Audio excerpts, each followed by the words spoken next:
Assalamualaikum warahmatullahi wabarakatuh. Halo Aisyah Lova. Kita sekarang mau jawab-jawabin Q&A dari teman-teman semua. Mau pertanyaannya mana? Sini sini. Sini.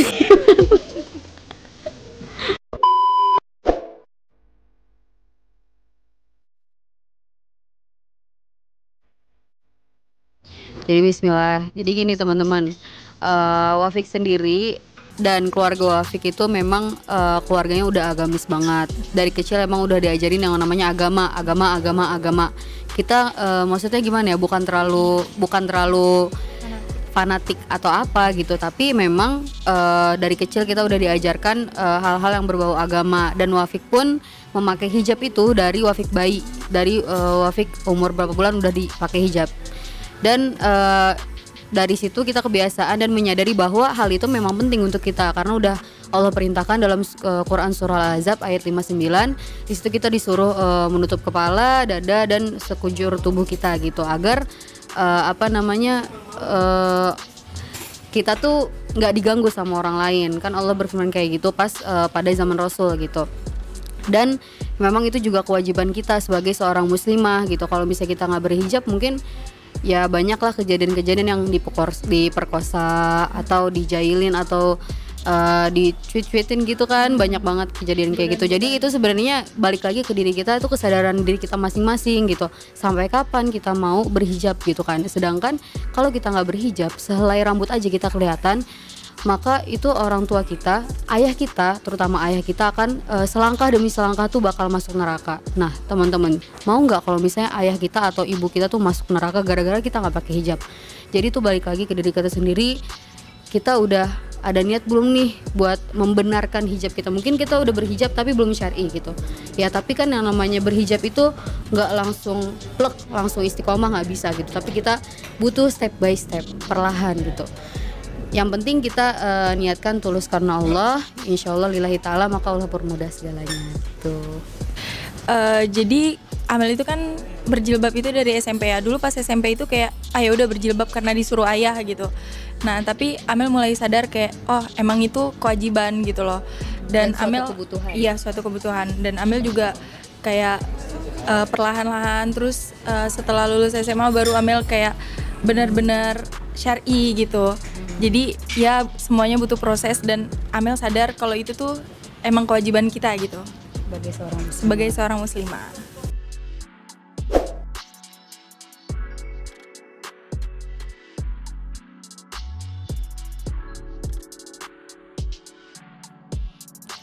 Jadi kita selama kita berteman, jadi kita tuh rata-rata teman-teman kayak Daira, Kak Dena, atau Amel, Kak Adel, dan lain-lain, kalian pasti tahu itu tuh kita kenal di sosmed. Sosmed tuh kayak mempersatukan kita gitu. Dan Wafik juga kenal Amel tuh dari Daira. Akhirnya kita ketemu karena Wafik orangnya memang supel gitu, maksudnya friendly lah sama siapa ayo aja gitu. Dan akhirnya kita deket, rumah kita ternyata juga deketan, sering nginep, sering main bareng, dan alhamdulillah kita yang namanya berantem tuh jarang banget. Bahkan kita kayak nggak pernah berantem gitu. Dan paling kalau misalnya dia lagi ngelakuin kesalahan nih, maksudnya kayak ditegur dong, gimana sih Mel, nggak boleh tahu kayak gini gitu. Paling dia minta maaf, terus Wafik cuma bilang gini, ngapain minta maaf kok, Wafik minta maaf sama Allah gitu. Pasti Wafik gituin. Jadi nggak gimana, saling negur. Jadi jangan sampai kita ngerasa selalu bener gitu. Jangan sampai kayak gitu juga. Jadi kita introspeksi diri juga. Jangan gengsi untuk minta maaf ke sahabat sendiri gitu. Karena itu kalau misalnya kita punya gengsi yang tinggi buat minta maaf, pasti persahabatan tuh nggak akan utuh. Gitu.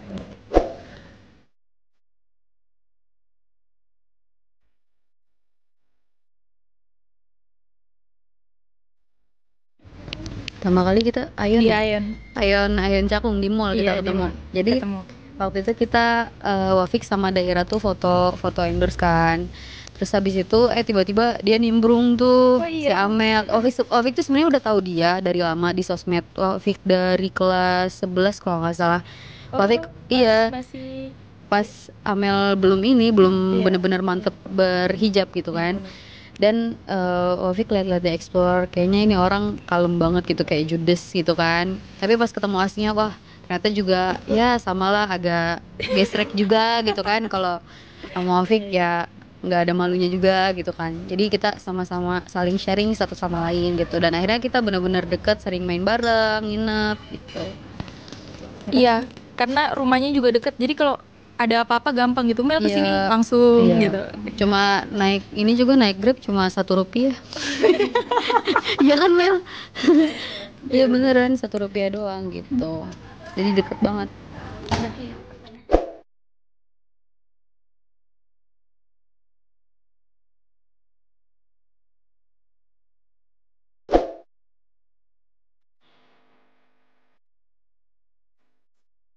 Hmm.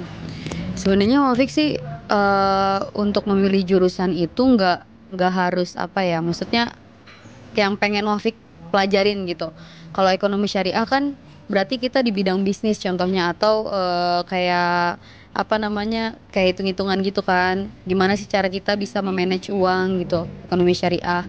Pokoknya yang berbau-bau syariah. Sebenarnya Wafik nggak terlalu menuju ke ekonomi syariah, paling kayak jurusan usuluddin, usul hadis, atau enggak tafsir Quran. Itu sih yang lebih pengen Wafik dalemin, karena memang Wafik passionnya di situ. Wafik kan alhamdulillah apa namanya ngafalin Quran juga, jadi Wafik pengen mendalami apa sih maknanya Quran, apa sih tafsirnya dari Al-Quran gitu. Cuma kalau ekonomi syariah mungkin sekedar pengen, cuma nggak terlalu pengen banget.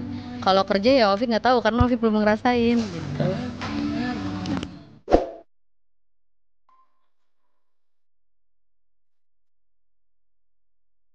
Jadi cara izin ke orang tua itu sebenarnya kan kita apalagi dalam melakukan amar ma'ruf nahi mungkar itu kan insya Allah Allah mudahkan segalanya. Kita harus percaya, pertama kita harus percaya sama Allah kalau Allah tuh memudahkan segala urusan kita, apalagi kita melakukan suatu kebaikan. Kalau kuncinya adalah tauhid kita. Kita yakin gak sama Allah, kita bertakwa gak sama Allah. Kalau misalnya kita nggak yakin sama Allah, Allah nggak bakal mudahin semua urusan kita. Tapi ketika kita yakin sama Allah, ya Allah aku ingin berbuat baik, insya Allah ada jalannya gitu. Jadi kunci pertama adalah yakin, baru kita minta izin sama orang tua. Kalau misalnya dari awal kita udah pesimis, negative thinking sama Allah, Allah nggak bakal kasih kemudahan ke kita gitu. Jadi yang pertama adalah positive thinking sama Allah. Terus juga apa namanya, kita terus introspeksi diri gitu. Selama sebenarnya Wafik nggak melabelkan diri Wafik berhijrah, tapi Wafik pengen menjadi pribadi yang lebih baik lagi gitu, menjadi seorang yang memang insya Allah bermanfaat untuk orang lain gitu. Jadi jangan sampai kita melabelkan diri kita, ya udah orang kita udah hijrah kok gini-gini, jangan sampai kayak gitu. Karena ketika kita melabelkan diri kita sebagai seorang yang udah berhijrah, kita akan merasa ya udah gue udah hijrah ini, kita merasa paling baik gitu. Jadi terus introspeksi diri kita gitu kan, apa sih salahnya kita, apa sih yang kurangnya dari sini gitu, atau hari ini kita berbuat apa sih gitu. Jadi dari situ dulu. Nah baru nih ketika kita udah mantep hati kita nih, niat lillahi ta'ala karena Allah, pengen bercadar gitu, pengen lebih menutup lagi gitu kan, baru izin ke orang tua. Kalau orang tua memang enggak keberatan, atau orang tua bahkan ada yang bilang ngapain sih kamu terlalu fanatik gini, jangan sampai ngelawan. Karena kita nggak boleh juga ngelawan sama orang tua, karena ridhonya Allah adalah ridho orang tua juga, ridhonya orang tua adalah ridho Allahnya juga. Jadi izin, sembari izin kita doain orang tua kita, semoga orang tua kita diluluhkan hatinya gitu kan. Pokoknya sembari kita berdoa, sembari kita izin juga, insya Allah Allah semua kasih kemudahan. Bila memang orang tua tetap nggak mengizinkan, seenggaknya kita di luar diam-diam pakai cadar atau pakai masker aja seenggaknya dulu. Jangan sampai buka lepas gitu. Jadi ada progresnya gitu. Jadi jangan sampai naik turun, harus tetap stabil gitu.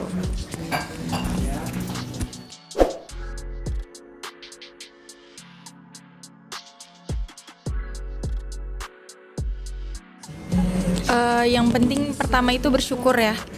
Bersyukur, jangan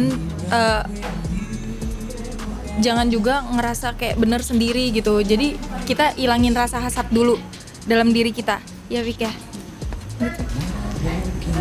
Ya gini loh, setiap manusia, setiap insan yang diciptakan sama Allah itu pasti ada kelebihan dan kekurangan. Kita nggak akan pernah merasa puas sama diri kita apabila kita merasa ya udah, ya kok mereka kayak gini kok aku enggak. Sama aja kita menyalahi aturan Tuhan, sama aja kita nggak bersyukur sama apa yang Allah kasih. Insya Allah kalau misalnya kita bersyukur setiap hari gitu kan, ya Allah, alhamdulillah Allah kasih nikmat yang luar biasa ke kita, alhamdulillah kita masih dikasih makan gitu, masih dikasih rezeki sama Allah. Coba bandingin sama orang-orang yang di bawah kita yang susah nyari makannya, yang nggak ada orang tuanya. Mana coba yang lebih berat daripada ujian kita gitu.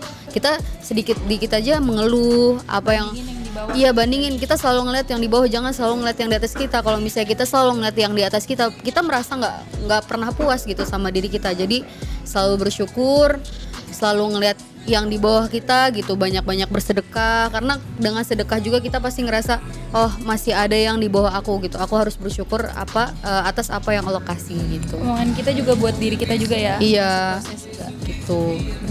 Jadi jangan pernah iri sama apa yang orang punya gitu. Kalaupun memang irinya dalam kebaikan, contoh dia ngafalin Quran atau dia berhijab panjang, itu nggak apa-apa, irinya iri positif gitu.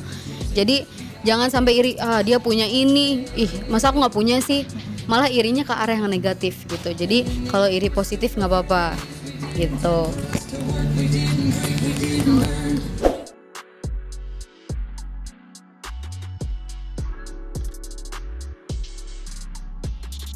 Wafik udah sering banget ngebahas di live atau di Instagram tentang cara metode menghafal Wafik. Sebenarnya ya metode menghafal itu tuh tergantung diri kita sendiri. Kan kita yang menghafal, bagaimana nih metode yang emang pas buat kita gitu. Nah kalau Wafik sendiri, kalau dalam menghafal itu Wafik nggak pernah kayak tutup buka. Wafik langsung baca setiap ayat itu 10 kali sampai 20 kali. Tapi Wafik baca artinya juga. Jadi misalnya kita lupa pas setoran, kita lupa nih, misalnya inna itu artinya sesungguhnya gitu. Contoh dikasih tahu sama ustazahnya yang nyetorin kita, sesungguhnya berarti oh depannya inna gitu. Jadi ingat gitu. Jadi apa ya, sembari kita menghafal ayatnya, sembari kita menghafal artinya juga. Jadi lengket gitu di kepala kita. Insya Allah mungkin hafalnya. Terus juga Wafik itu ngafalin dari setiap habis sholat tahajud sampai subuh. Itu Wafik misalnya targetnya sehalaman sehari, minimal banget sehalaman. Tapi pokoknya nggak boleh kurang dari sehalaman. Kalau misalnya kurang dari sehalaman, Wafik bakal menghukum diri Wafik sendiri. Karena kalau misalnya kita nggak menghukum diri sendiri, nggak mencapai target, terus nggak menghukum diri sendiri, itu bakal kebiasaan jadinya gitu. Jadi kita harus mampu menghukum diri kita sendiri kalau misalnya kita nggak mencapai target.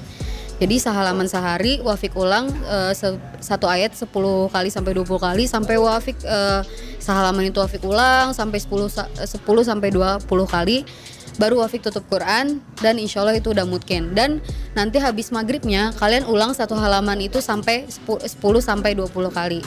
Gitu-gitu aja terus, insya Allah apa ya, kalau misalnya kalau bisa sih ya progresnya ada gitu, sehalaman, 2 halaman, 3 halaman lah, masya Allah banget lah kalau udah kayak gitu. Dan yang terpenting adalah ketika kita ngafalin Quran, niat kita dibenerin. Niat kita buat apa nih ngafalin Quran? Apa pengen karena dipuji aja atau kayak gimana? Karena banyak yang di awalnya mungkin memang dia niatnya karena Allah, tapi ujungnya karena banyak masya Allah hafalan anti banyak banget gitu.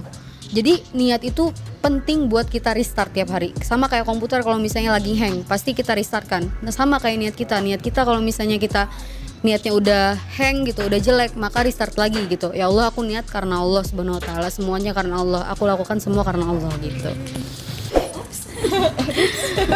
Jadi kriteria calon Wafik itu sebenarnya gampang banget ya. Yang penting dia nggak gampang juga sih. Gimana ya? Tergantung abinya. Soalnya tuh jadi curhat kan. Sebenarnya udah banyak gitu. Cuma kayak abi tuh susah. Ya susah gimana sih, anak cewek satu-satunya pasti harus melewatkan abi dulu ya. Iya harus. Jangan lupa like, comment, and subscribe.